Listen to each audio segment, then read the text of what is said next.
여러분 안녕하세요.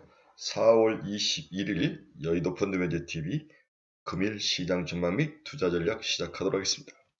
네, 날이 좀 기온 차이가 심한 그런 모습인데 건강들 유의하시기 바랍니다. 자, 오늘 아침 테슬라의 날이죠. 네, 테슬라의 충격. 거의 10%까지 빠지다가 9점 몇 프로의 종가를 마치던데 그 다음에 이제 어제부터 나타나는 외교 리스크 이 두 가지가 시장의 가장 큰 부정적 요인으로 오늘 시장을 점유할 것이다. 네, 더 이상 말할 필요도 없는 상황이죠. 그렇다면 우리는 에코프로하고 포스코 그룹이 얼마나 맷집을 가지고 버틸 것이냐, 맷집의 문제. 이 둘이 오늘 무너진다면 시장은 생각보다 낙폭이 크게 나타날 확률. 이게 이제 시장의 부정적인 요인으로 겹치는데 어제는 에코프로하고 포스코그룹이 크게 하락지 않고 잘 견뎠어요. 저는 맷집이 굉장히 강했다고 보는데 무너졌으면 어제 무너졌을 건데 무너지지 않고 잘 견뎠는데 과연 오늘도 잘 견뎌줄지 견뎌줘야죠. 이 두 개가 밉던 곱던 시장의 지금 큰 리더이기 때문에 리더가 무너지면 시장이 꺾이죠. 그래서 오늘 얼마나 잘 견뎌줄지가 중요한데 개인들 특히 이제 외부 환경에 굉장히 취약한 개인들이 매도를 얼마나 쏟아낼지가 가장 큰 퀘스천 마크지 않을까 그런 불안한 마음을 가지고 오늘 시장 분석 및 투자 전략 출발해 보도록 하겠습니다. 구독, 좋아요 많이 눌러주십시오. 네, 금일 주가치를 보면은 다우는 0.33, 나스닥은 0.8, S&P 500은 0.6 하락하며 장이 마감이 됐습니다. 막판에 조금씩 반등을 했지만 크게 반등은 못하고 조금 무너지는 지금 3일째 박스권에 갇혀있는데 오늘은 좀 무너지는 모습이 나타났습니다. 우리나라는 어제 크게 많이 무너졌기 때문에 오늘 추가로 무너질 것은 그렇게 없어 보이는데 특히 이제 외교 리스크하고 테슬라가 어떤 모습으로 시장의 폭발력을 가질지 오늘 한번 지켜봐야 할 것 같습니다. 금일 시장 키포인트 한번 봅시다. 테슬라, 에코프로, 포스코 이들의 그 부정적인 강점으로 나타날 때는 서로 세 개가 합을 이루어서 뭔가 시너지를 내지만 반대로 뭔가 위기가 닥쳤을 때 또 어떤 모습으로 반응을 할지 이 모습이 오늘 중요한 키포인트군요. 경기 침체가 본격화되고 이제 숫자가 나타나는 그 초기 때 제일 충격이 강한데 이제 실업수당 청구 건수가 24만 5천 명, 시장은 24만 명을 예상했는데 시장 예측보다 더 많이 나온 케이스도 있었던 거죠. 네. 다음에 연준 의원들의 지속적인 오럴 리스크 이런 것들이 지속적으로 발목을 잡고 내려오고 있습니다. 결국 맷집 싸움이죠. 맷집 싸움. 에코프로와 포스코 형제가 얼마나 잘 견뎌주느냐의 맷집 싸움. 그 다음에 넥스트로 돈은 또 어디로 갈 것이냐. 여기서 빠져나온 돈이 바로 그냥 현금화 시켜서 그대로 이제 무너지면은 넥스트가 없는데 이 돈들이 빠져나와서 2차 전지 내에서도 여러 종목으로 이제 확산이 되다가 또 멈춰버리는 모습. 어제 이제 2차 전지 관련 주주들이 많이 폭락하는 모습이 나왔죠. 넥스트 돈은 어디로 가는지 이 부분에 대한 생각들을 오늘 아주 깊게 좀 골똘히 정리를 해봐야 될 것 같습니다. 네, 금일 키포인트 한번 봅시다. 미 주갑 실현보험 청구건수 24만 5천 건, 2주 연속 증가를 했죠. 연초에 19만 4천 건이었는데 벌써 20만, 4만, 5만 건 정도가 늘어나는 그런 불안한 모습을 보여주고 있다. 미국 주택이 2.4%가 하락을 했네요. 네, 집값은 11년 만에 최대폭 하락을 했습니다. 미국 주택 지수가 2.4% 하락. 테슬라가 가격이나 전략을 쓰면서 오늘 시장이 외면을 했죠. 네, Q가 늘었는데 P가 생각만큼 더 빠지더라. 그럼 일단 외면을 하면서 주가가 폭락을 했습니다. 앨런 미 재무장관이 대중관계에서는 안보가 최우선이다. 경제와 상충돼도 타협은 안 하겠다. 일단 강경한 어조를 가지고 중국으로 이제 가시는 것 같아요. EU가 가상화폐에 대해서 포괄 규제 법안을 통과시켰다. 내년에 시행이 기대되고 있다. 뭔가 규제를 하고 있겠는지 법제화시키는 거죠. 프랑스가 우버이츠, 딜리버루 등 배달 노동자 최저시급 보장 제도를 가지고 들고 나왔습니다. 스페이스X 스타쉽이 발사 이후 비행 중에 폭발을 했죠. 몇 달 뒤 재도전을 하겠다는데 비행 중에 폭발을 몇 분 올라가더니 폭발하는 모습이 보이던데 안타까웠습니다. 애플이 갑질을 했다 이런 보도가 나오죠. 중소기업 인력과 기술을 빼가지고 가기도 하고 특허 모욕 소송도 하고 애플의 그 양면성 야누스적인 면들이 자꾸 이제 폭로되는 거죠. 네. 저는 이제 미국을 볼 때마다 그런 생각이 들어요. 이제 미국을 가기 전에 이 대통령이 뭔가 유화 제스처로 미국의 기분 좋은 말들을 했는데 러시아가 당연히 반발을 할 거라고 예상을 하고 했던 것 같아요. 그렇지만 외교라는 것은 참 뭐랄까 좀 누추하게 여기하고도 친하고 저기하고도 참 왜 그러냐면 우리나라는 원자재를 수입해서 다방면으로 파는 그런 국가이잖아요. 구조 자체가 항상 늘 중간적인 역할이잖아요. 어느 한편에 섰을 때 늘 반대급부에서 오는 그 충격, 이 충격을 고스란히 중소상인들이 다 받는다는 게 좀 그렇죠. 네, 늘 피해는 우리 주민들이, 우리 국민들이 받는다는 게 좀 안타깝죠. 네. 좌우간 이번 외교 사태가 좀 잘 해결되기를 바라야 될 것 같아요. 만약에 러시아나 중국의 반발에 의해서 뭔가 나온다면 우선 겁먹을 건 없지만 일단은 주식시장의 충격은 가해질 것 같아요. 좀 걱정은 됩니다. 좀 할 말들은 많지만 정치하기는 뭐 우리 주식시장에 하지 맙시다. 네. 달러 지수는 0.14% 하락을 하면서 101.83. 그래서 저는 오늘 어제 코스피가 많이 빠지지 않는 것도 달러가 약세가 되고 다른 나라 통화가 강세가 되는 건데 이것도 저는 중요한 어제 코스피가 무너지지 않는 이유 중에 하나인데 오늘도 마찬가지인 것 같아요. 달러가 약세, 나머지 통화 강세. 그래서 우리나라 코스피 시장 많이 올라가지도 않았지만 또 무너질 때 적게 무너는 거지 코스닥에 비해서는 뭐 그렇게 단순한 논리로도 볼 수도 있는데 그래서 오늘 미국의 달러 지수 약세가 그나마 시장의 바닥을 많이 방어를 해줄 것이다. 그리고 아침 초반에 물량이 쏟아졌을 때 얼마나 매수로 이것을 받쳐주냐. 이 맷집의 싸움. 이게 이제 가장 큰 시장의 오늘 큰 흐름을 결정할 중요한 투자 요소로 보여집니다. 금 가격은 0.37% 상승. 미 국채금리 한번 봅시다.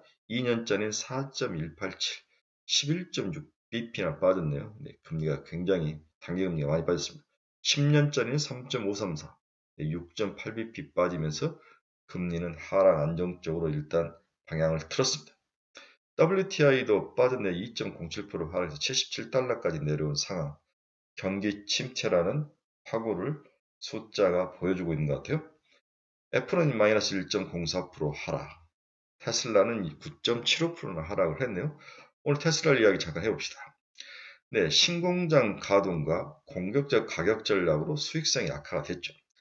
테슬라 수익성이 크게 하락한 배경은 신공장 조기 가동으로 비용이 증가하고 고객층 확대를 위한 가격 인하에서 수익이 좀 나빠졌죠.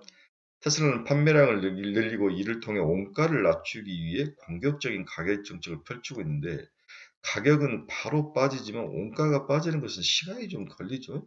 여기서 오는 시차가 숫자로 나타나면서 생각보다 영업이익률이 안 좋았는데 저는 그렇게 또 부정적으로 볼 건 없는 것 같은데 시장은 부정적으로 봤습니다.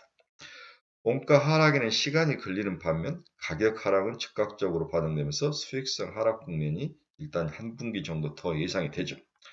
현대와 기아를 제외하면 사실상 대부분 업체들이 전기차층을 적자를 보는 상황에서 테슬라 가격 인하가 경쟁자의 전기차 가격 책정에도 큰 영향을 미치지 않을까 그런 생각이 듭니다.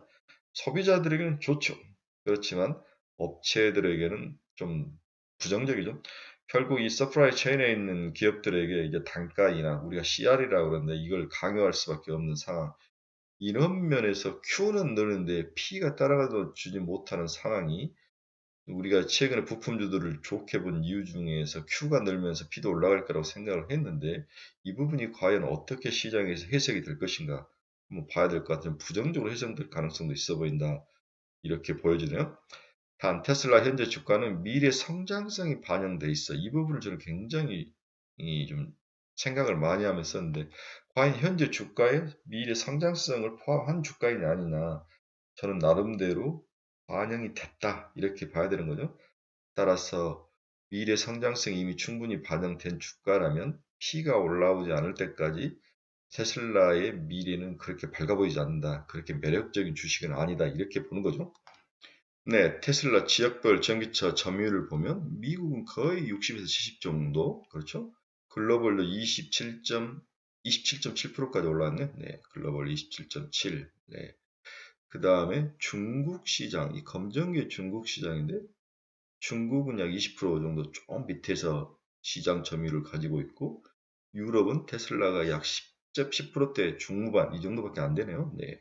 따라서 미국, 글로벌, 중국 이 정도가 핵심인데, 일단은 테슬라의 점유율은 이렇게 우상향하는 모습으로 올라오는 모습은 확실히 보입니다. 자, 그래서 보통 우리가 이 정도 그래프는 붙여놓고 테슬라 공부를 해야죠. 네, 지역별 판매 비율은 미국이 38.7, 유럽이 9.8, 중국이 47.5, 기타가 4.0인데 결국 중국과 미국에서 많이 팔고 사기 때문에 이 중국에서 치열한 이 전쟁에서 이기기 위해서 가격을 치면서 BYD나 다른 회사들과 이제 싸움을 하는 거죠. 여기서 과연 누가 성장을 할지 치킨 게임이 벌어진다. 이렇게 볼 수 있는, 우리 반도체도 그렇고 LCD도 그렇고 항상 시장이 어느 정도 성숙 단계에 일단 올라오면 그 다음에 일어나는 게 치킨 게임이죠. 여기서 이긴 자가 과정 형태로 시장을 지배하면서 수익을 빨아먹는데, 대표적인 삼성전자와 애플이죠. 네. 이 치킨 게임에서 누가 이길 것인지 중국 기업과 치열한 싸움을 한번 봐야 될 것 같습니다. 테슬라 ASP 평균 판매 가격은 빠지는 모습이 확실히 나타납니다. 5만 달러 이상했다가 지금 4만 5천 달러 이하로 내려옵니다. 더 웃긴 건 앨런 머스크 지분율이죠. 네, 지분율이 13%대까지 이렇게 빠져서 이가 정말 주인인가 할 정도로 앨런 머스크가 테슬라에 대해서 애정이 있나 뭐 그런 생각도 들죠. 나중에 이렇게 빠지다가는 대치기 당할 확률도 있다는 생각도 좀 듭니다. 조심해야 될 것 같습니다. 테슬라의 분기별 판매는 당연히 우상향으로 좋습니다. 하지만 테슬라의 수익성은 낮아지는 그러한 역예상, 이것 때문에 지금 이제 시장이 생각보다 심하다. 그리고 생각보다도 빨리 반등하기는 어려운 구조일 것 같다. 이렇게 보면서 주가를 내다 던지는 거죠. 이게 글로벌 시장의 폭탄이 돼서 오늘 우리 시장에 어떤 모습으로 나타날지 한번 지켜봐야 되는데, 일단 부정적이다라고 가정을 하고 봐야 될 것 같습니다. 자, 마지막으로 테슬라의 규제 크레딧 제시 OPM 마진을 한번 봅시다. 이 하늘색이 전체 OPM 마진인데 11.1로 확 떨어져요. 지난 4분기에는 16%였는데, 여기에 이제 크레딧을 빼면, 미국에서 받는 크레딧을 빼면 9.2%까지 빠지는, 두 자릿수가 무너지는 그러한 모습. 이러한 것들이 시장에서는 부정적으로 애널리스트들에게 보이면서 전부 다 10개 이상이 되는 미국의 애널리스트들이, IB들이 부정적인 리포트를 냈다. 이 소식이 들려온 겁니다. 또한 테슬라의 잉여 현금도 갈수록 줄어드는 그런 모습. 네, 당연히 뭐 수익을 까니까, 피가 까니까 잉여 현금도 줄어드는 모습. 이런 부분도 좀 불안불안한 모습으로 보여집니다. 자, 그러면 테슬라는 1년에 영업이익이 얼마나 나느냐? 2022년에 13조. 그렇죠. 우리나라 돈으로 한 15조 정도 났다. 이렇게 볼 수 있는 거죠. 2022년, 23년에도 약 15조 정도. 22년과 23년이 수익은 그렇게 차이는 많이 안 날 것 같아요. 2024년부터는 다시 Q가 늘면서 다시 회복을 할 것 같은데, 일단은 2023년 초반부에는 수익의, 영업이익의 하락성이 주가의 하락의 원인이 되고 있다. 이렇게 보이는데, 대충 테슬라가 1년에 15조씩 버는구나. 이 정도는 좀 알고 있어야 되죠. 차량은 약 100조 정도 가까이 파는 거죠. 100조 정도 가까이 팔고 영업이익은 약 15조 정도 난다. 이렇게 이 정도 감은 있으셔야 합니다. 오늘 뭐 아침부터 스페이스 X 스타쉽이 발사 이후 비행 중에 폭발하는 그런 모습, 다시 재도전하겠다. 악재와 악재가 단기적으로 겹치는 그런 하루입니다. 좀 먼 시간적으로 보면 저런 실패가 결국은 성공으로 갈 수밖에 없는 게 이제 미국의 실험 정신이고, 우리가 인정하는 미국의 파워지 않습니까? 지속적으로 실패를 하지만 도전하겠다는 그 트위터 올라오는 글들을 보면 가슴은 쓰리지만 겉으로는 긍정적인 이야기를 하는데, 이런 모습들은 좋은 리더인 것 같아요. 네, 좋은 리더인데 워낙 괴팍하고 생각이 달라서 참 맞추기 어려운 그러한 CEO인 것 같습니다. 엔비디아는 어제까지 좋았는데 오늘 1.70으로 무너졌습니다. 어제 한미반도체가 엔비디아 상승 때문에 실적이 안 좋은데도 잘 버티는 모습이 나왔는데, 오늘은 좀 하락할 가능성이 있어 보인다. 하지만 SK 하이닉스 HBM 18단인가요? 최고가 24단인데 굉장히 고사양의 HBM을 만들었다. 이 뉴스는 들리던데, 이런 면들이 본다면 중장기적으로 HBM 관련주 그 다음에 GPU 관련주들은 좀 장기 투자로 꾸준히 사서 모아서 가져가야 되는 게 아닌가. 그 대표적인 종목이 한미반도체라는 거죠. 2만 원대 초반인데 좀 길게 보면 저는 한 4만 원까지 봅니다. 좀 길게 보시면 단기에 가격에 흔들리지 말고 나는 이 장 아사리장 나는 2차전지 잘 모르겠다. 어떻게 될지 그렇다면 한미반도체 같은 걸 사서 꾸준히 모아가는 것도 좋은 전략이지 않을까 그런 생각도 해봅니다. TSMC는 1.14% 상승하면서 마감을 했네요. 어제 뭐 실적이 좀 안 좋았는데 그 이후에 기술적 반등을 하는 것 같습니다. 마이크론 테크놀로지도 0.96. 오늘 뭐 반도체는 나쁠 것 같지 않네요. 그렇다면 우리나라 코스피는 크게 빠질 것 같지는 않다. 다만 코스닥에서 2차전지 관련주들이 좀 박살날 그런 가능성. 메타 플랫폼스도 0.32% 상승. 노블록스도 어제 크게 하락하다 1.63% 상승하며 마감을 한 모습을 보여주고 있습니다. 비트코인 한번 봅시다. 이제는 29,000달러도 무너졌네요. 28,094달러. 이렇게 하면서 비트코인도 뭔가 충격을 받는 모습이 나타나네요. 네, 결론 한번 봅시다. 뭐 오늘 신흥증권이 아침에 이제 그런 리포트를 썼더라고요. 네, 2022년 금리 인상 너머의 세상은 어떻게 될 것이냐. 소프트 랜딩 후 위험자산 회복이 전망되고 있다. 2015년 케이스를 봤더니 금리를 쭉 올리다가 이제 멈췄는데 그때 중소형주들이 가더라. 그 이야기를 하는 거죠. 지금 이 이야기를 하는 거죠. 금리를 이렇게 계속 올리다가 2019년에 15년부터 시작해서 2019년에 이제 금리를 안 올리고 이렇게 유지해가는 기간이 있었는데 이때 보니까 S&P 500 같은 종목들이 오르더라. 그렇죠? 네. 그 다음에 이제 금리가 인하하면서 더 크게 한 번 더 반영하는 지금은 이 케이스, 2019년 케이스가 지금 케이스가 아닌가 이렇게 이제 신흥증권을 본 거죠.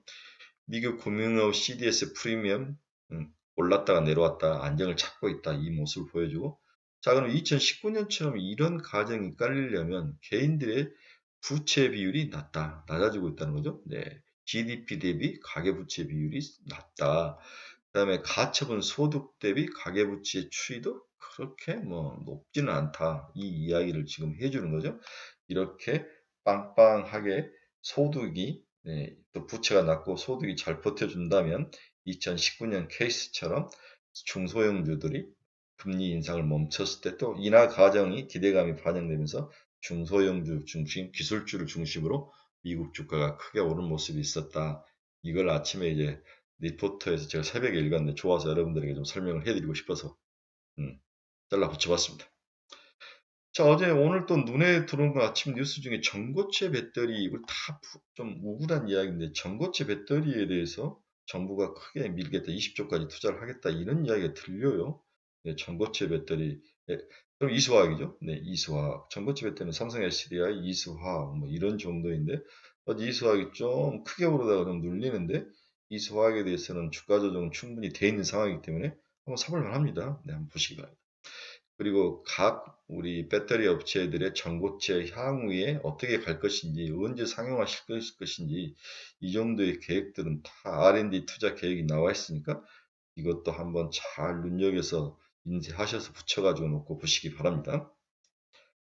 네, 오늘 결론 한번 봅시다. 네, 결론은 뭐 있습니까? 미국 시장의 테슬라의 약세로 2차전지 관련주들이 얻어맞을 것은 확실해 보인다. 여기에 외교 리스크가 시장에 들어오면서 방산주 정도는 시장에서 어느 정도도 지속적으로 상승할 가능성이 높아 보인다. 또한 윤 대통령이 미국 가서 얻어올 뭐 원전주 이런 것도 좋아 보이고 그 다음에 반도체 관련 뭔가 칩스법에 대해서 우리나라에 유리한 상황을 협상을 할 확률이 높아 보인다. 이렇다면 반도체 관련주들은 사는 게 좋은 게 아니라 26일인가 가시는 것 같은데 이런 면들을 봐서 우리가 좀 오늘은 주의해서 봐야 된다. 지금 뭔가를 사서 먹는 장이 아닌 거죠.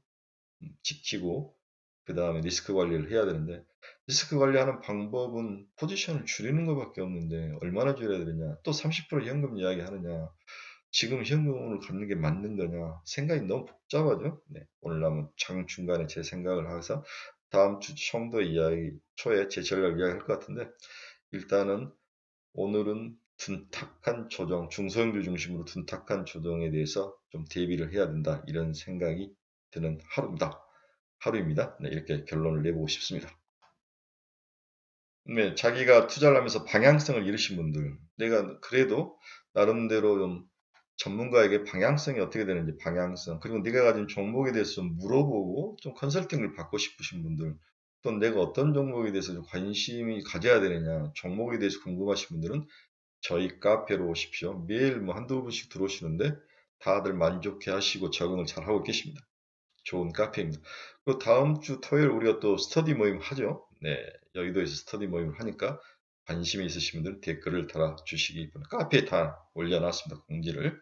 네, 우리 유튜브에다 내일 공지를 해드릴게요. 어려운 장입니다. 어려운 장이에요. 저도 최근에 들어서 1, 2, 3월까지는 좋았는데 4월 들어서 되게 해부작거리는 것 같아요. 특히 러버 폐배터리를 집중적으로 중장기를 좋아서 같이 묻었다가 지금 늪속에 빠졌는데 저는 한 30%는 덜어내서 뭐 파딱파딱하는 종목, 잘 가는 종목 단기는 쫓아가 봐라. 그리고 70%는 우상향을 믿고 가격에 상관없이 엉덩이 깔고 견뎌라. 이렇게 일관적으로 이야기를 해드리고 있는데 방법은 없습니다. 그 전략에는 여러분들이 해드릴 제 큰 뭐랄까 투자 조언은 크지는 않을 것 같습니다. 오늘도 우리 친구들이 많이 가진 종목 위주로 반등이 일어나는 그런 모습. 어제 많이 터졌기 때문에 오늘 그렇게 많이 빠질 것 같지는 않아요. 제가 봐선. 핵심은 추가로 장 초반에 빠졌을 때 얼마나 매수세가 들어오느냐, 우리 개인들의 수급이 얼마나 받쳐주느냐, 맷집의 문제이다. 이렇게 정리를 해 볼 수 있습니다. 저는 그렇게까지 시장이 폭락하고 무너질 것 같지는 않다. 이런 생각을 해 봅니다. 자, 힘을 냅시다. 힘을 내고 이럴 때일수록 정신 똑바로 차리고 주식에 집중하시기 바랍니다. 그리고 즐거운 주말, 행복한 주말을 보내시길 바랍니다. 여러분 감사합니다. 일요일 저녁에 뵙도록 하겠습니다.